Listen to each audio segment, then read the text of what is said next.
Assalamualaikum warahmatullahi wabarakatuh. Perkenalkan, nama saya Cahyani Risa dengan NPM 2317051032 dari kelas D. Jadi, pada video kali ini saya akan menampilkan hasil kerja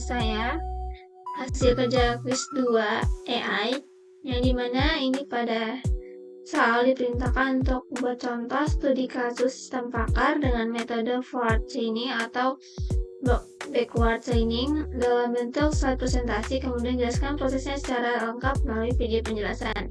Jadi NPM saya belakangnya adalah 32, jadi genap menggunakan metode backward chaining. Untuk instruksinya sendiri itu buat kasus sistem pakar dengan topik bebas. Jadi di sini topik saya adalah topik kesehatan, yaitu gangguan tidur. Untuk komponen pakarnya sendiri, fakta awalnya itu ada 10, terus untuk aturan if dan-nya itu ada 10 juga. Nah, ini untuk rentan videonya itu presentasi hasil tugas dalam bentuk video penjelasan. Isi videonya itu kasus dan fakta awal. Kalau aturan yang digunakan, penjelasan langkah demi langkah dari proses training sampai mendapatkan kesimpulan, lalu penutup kesimpulan dari sistem pakar yang dibuat. Oke, lanjut. Nah, untuk sistem pakar yang saya jadi studi sendiri itu sistem pakar diagnosa gangguan tidur. Metode backward chaining. Nah, untuk backward chaining sendiri itu adalah pendekatan berbasis tujuan, goal-driven approach. Jadi proses ini dimulai dari hipotesis atau tujuan yang ingin dicapai, lalu bergerak mundur untuk menentukan apakah fakta yang ada mendukung tujuan tersebut. Jadi kalau contoh sederhananya itu, misalnya ada tanaman kayak kurang air gitu. Jadi hipotesisnya, untuk tujuan itu kita kan mengetahui apakah tanaman kekurangan air. Hipotesisnya sendiri itu tanaman kekurangan air, lalu aturannya itu jika daun layu maka tanaman kekurangan air.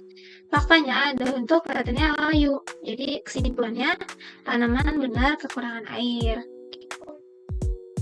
Lalu untuk definisi sistem pakar sendiri, jadi sistem pakar itu adalah sebuah program komputer atau sistem informasi yang dirancang untuk meniru proses pengambilan keputusan sistem pakar manusia dalam bidang tertentu. Nah, sistem ini merupakan salah satu cabang dari kecerdasan buatan atau AI, Artificial Intelligence, yang bertujuan untuk menyelesaikan masalah-masalah spesifik dengan memberikan solusi atau saran berdasarkan pengetahuan yang telah diperoleh. Nah, untuk sistem pakar diagnosa gangguan tidur yang saya ambil sebagai contoh studi kasus, jadi sistem pakar ini dibuat untuk membantu pengguna mendiagnosis jenis gangguan tidur yang mungkin dialami berdasarkan gejala yang dirasakan. Nah, gangguan tidur dapat berdampak besar terhadap kesehatan fisik dan mental, namun seringkali tidak disadari jenis gangguan spesifiknya. Oleh karena itu, sistem ini menggunakan metode backward chaining, yaitu penelusuran mundur dari kesimpulan hipotesis ke arah fakta-fakta yang mendukungnya. Jadi sistem ini akan mengevaluasi apakah gejala-gejala tertentu cukup untuk menyimpulkan seseorang mengalami gangguan seperti insomnia, hipersomnia, sleep apnea, dan lain-lain. Dengan sistem pakar ini, pengguna bisa mendapatkan rekomendasi awal sebelum berkonsultasi langsung dengan tenaga medis atau dokter.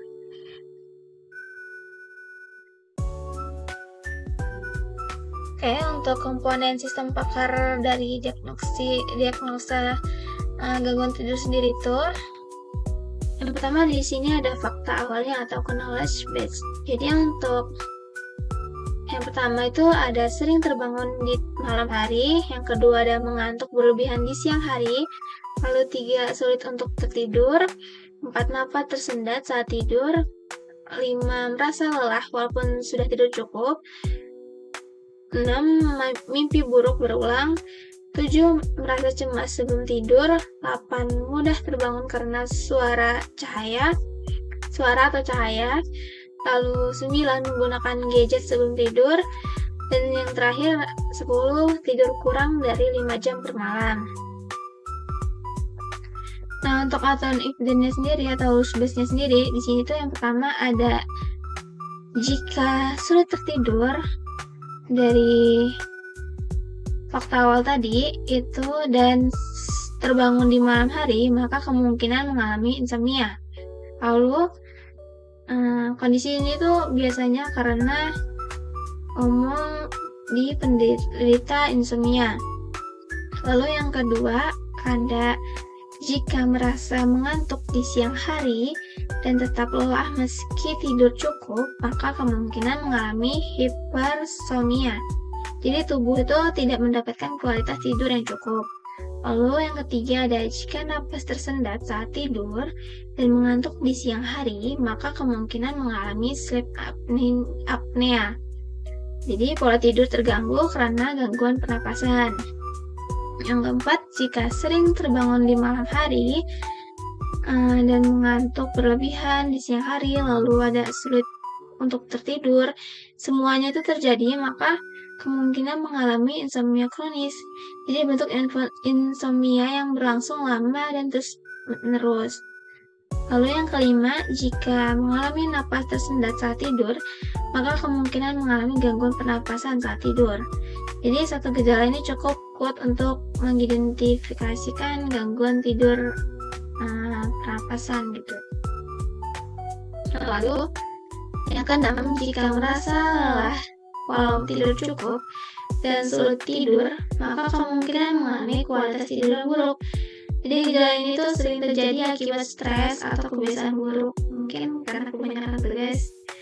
Lalu yang ketujuh, jika buruk berulang dan merasa cemas sebelum tidur, maka kemungkinan mengalami gangguan kecemasan tidur. Di bayang-bayang project misalnya. Lalu, nah kondisi ini tuh psikologis mengganggu kualitas tidur. Lalu yang ke-8, jika menggunakan gadget sebelum tidur, maka kemungkinan mengalami kecanduan layar sebelum tidur. Jadi paparan cahaya dari layar HP misalnya itu bisa menghambat produksi melatonin. Untuk yang 9, jika tidur kurang dari 5 jam dan mengantuk di siang hari, maka kemungkinan mengalami kurang tidur akut. Jadi durasi tidur yang sangat minim berpengaruh langsung pada kelelahan.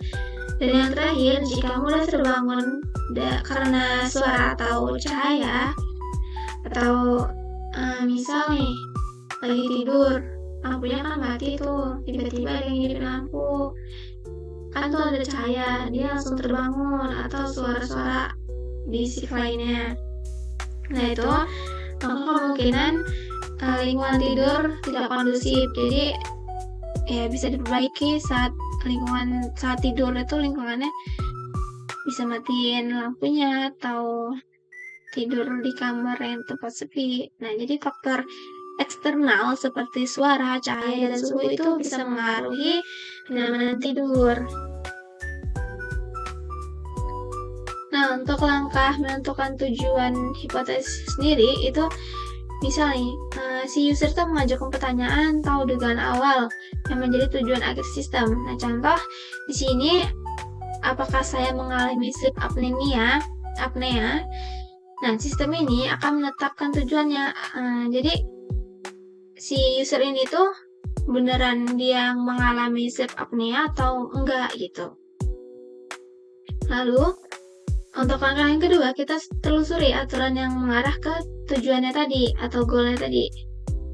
Nah, jadi sistem akan memeriksa aturan rules based mana yang memiliki kesimpulan dan itu tuh sleep apnea. Nah, itu ditemukan di rules yang ketiga, yaitu jika napas tersendat saat tidur dan mengantuk di siang hari, maka dia tuh sleep apnea.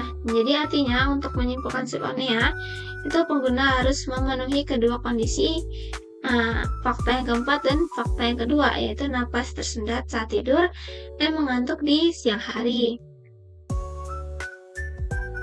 Nah, untuk langkah yang ketiga dari kondisi kita tuh ubah kondisi aturan menjadi sub goal. Jadi sistem tuh mengubah kondisi if dari aturan menjadi dua sub tujuan. Jadi untuk sub tujuan yang pertama itu kita cek apakah napas tersendat saat tidur itu benar. Lalu yang keduanya itu apakah mengantuk di siang hari itu juga benar. Nah, kalau misalnya kondisi kedua ini terpenuhi, maka kita lanjut ke langkah keempat. Nah, sistem akan mencocokkan sub goal dengan fakta yang tersedia di knowledge. Jadi ini cek sub goal ke basis fakta. Nah, di sini akan mengecek apakah fakta tersebut dengan goalnya itu sama. Nah, untuk sub goal yang pertama yaitu apakah mengalami napas tersendat saat tidur. Nah, kondisi F4 ini itu terpenuhi. Kalau untuk sub goal yang kedua, fakta yang kedua, dia menyebutkan juga bahwa faktanya itu si pengguna ini mengantuk saat siang hari juga terpenuhi. Maka kita evaluasi itu dan ambil keputusan bahwa karena sub goal kondisi dalam if terpenuhi, jadi untuk aturan dari rules yang sistem menyimpulkan sleep apnea yang pengguna tadi bertanya apakah saya mengalami sleep apnea, itu sistem akan mengembalikan hasil ke user. Jadi kesimpulannya, berdasarkan gejala yang Anda alami, kemungkinan besar Anda mengalami sleep apnea. Oke, mungkin sekian penjelasan dari saya. Kurang lebihnya saya mohon maaf. Saya akhiri. Wassalamualaikum warahmatullahi wabarakatuh.